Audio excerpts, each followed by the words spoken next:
안녕하세요. 레스토랑 써니입니다. 2020년 3월 2일 월요일입니다. 요한복음 6장 1절부터 15절까지 큐티하면서 축복된 거 나누도록 하겠습니다. 그 후에 예수께서 디베라의 갈릴리 바다 건너편으로 가시매 그 후에 어떤 일이 있은 후입니까? 요한복음 5장에 보면 예수님께서 38년 된 병자를 고치십니다. 그런데 유대인들이 이 일을 안식일에 행했다 해서 예수님을 대적합니다. 예수님께서는 내 아버지께서 이제까지 일하시니 나도 일한다 하시면서 유대인들에게 너희가 성경에서 영생을 얻는 줄 생각하고 성경을 상고하거니와 이 성경이 곧 내게 대하여 증거하는 것인데 너희가 이 영생을 얻기 위해서 막상 내가 너희들 앞에 나타났지만 나를 알아보지 못하고 영생을 얻기 위해서 내게 오기를 원하지 않는다 라고 유대인들을 책망하십니다. 그들의 그 영적인 우둔함에 대해서 지적하시죠. 그리고 본인을 통해서 구원받을 수 있음을, 본인이 영생을 주실 수 있는 메시아임을 그들 앞에서 분명히 선포하십니다. 그런데 유대인들이 이제 계속 대적합니다. 그 후에 예수님께서는 자신의 사역지를 예루살렘에서 갈릴리로 옮기십니다. 큰 무리가 예수님을 따랐는데 예수님을 따르는 이유는 그들이 병자들에게 예수님께서 행하신 그 놀라운 이적을 보았기 때문이라고 했습니다.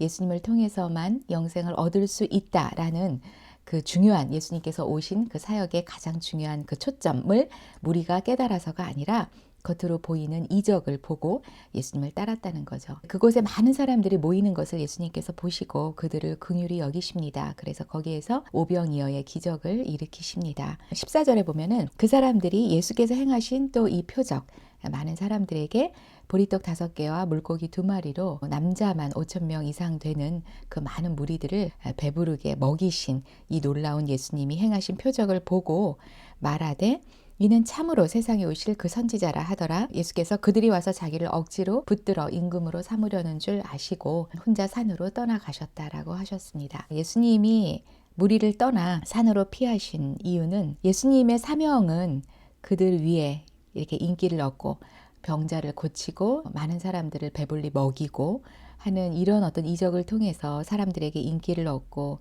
또 사람 위에 군림하는 게 예수님의 삶의 목표가 아니었기 때문에 예수님은 십자가에 달려 죽으러 오신 거고 예수님을 통해서 많은 사람들에게 영원한 생명을 주시기 위한 것이 그분의 하나님으로부터 받은 사명이었고 또 삶의 목표였기 때문에 이것에 빗나간 반응에 대해서는 반응하지 않고 오히려 피하신 그 예수님의 행동을 볼 수가 있었습니다. 예수님의 이런 행동을 통해서 저희 자신들도 우리가 인간적으로 생각하는 그 생각에서 머무르지 않고 하나님께서는 이것에 대해서 어떤 또 관점을 갖고 계신지 하나님의 뜻은 무엇인지를 끊임없이 알려고 하고 그리고 우리의 시야와 주님의 시야가 다르다는 것을 발견할 때마다 끊임없이 저희들의 시야를 주님의 시야에 맞춰 나가는 그런 노력이 필요하다는 생각을 하게 되었습니다. 저희들이 이제 최근에 이렇게 어려운 코로나로 인해서 어려운 그런 또 상황들을 보면서도 반복적으로 기도하면서 하나님 앞에 또 생각하는 말씀이 있습니다. 역대하 7장 13, 14절에 보면 혹 내가 하늘을 닫고 비를 내리지 아니하거나 혹 메뚜기들에게 토산을 먹게 하거나 혹 전염병이 내 백성 가운데 유행하게 할 때 내 이름으로 일컫는 내 백성이 그들의 악한 길에서 떠나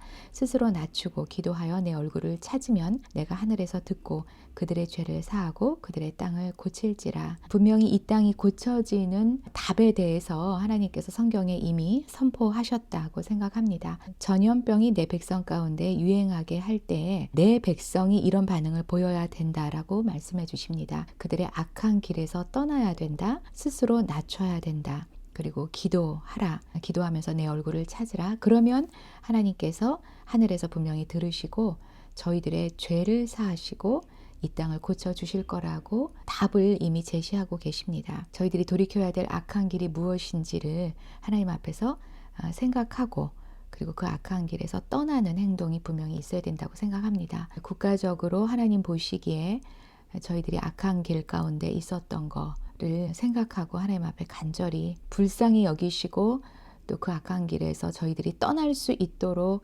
인도해 주시고 또 긍휼히 여겨 용서해 주시도록 기도해야 될 것 같습니다. 그리고 저희 개개인들의 또 삶에서 악한 길에서 떠나야 될 그 악한 길이 무엇인지를 분명하게 하나님의 시야로 또 돌아보고 분명히 떠나는 작업, 회개하고 또 돌이키는 작업이 필요하다고 생각합니다. 그리고 스스로 낮추고 그동안 교만했던 거, 국가적으로 교만했던 거, 온 백성이 교만했던 거, 또 특별히 하나님을 안다고 얘기했던 내 이름으로 일컫는 내 백성이 교만했던 거, 그리고 저희 자신들 각각의 개인의 삶에서 정말 하나님과 1대1로 섰었을 때 하나님 앞에서 교만했던 거, 이런 것을 버리고 겸손하게 겸비하는 그런 태도, 그런 돌이킴이 분명히 있어야 된다고 생각합니다. 그렇게 하고 주님 긍휼히 여겨주시도록 주님의 얼굴을 찾는 그런 기도 가운데 주님께서는 분명히 들으시고 저희들의 죄를 사하시고 저희들의 땅을 고쳐주실 거라고 선포하셨기 때문에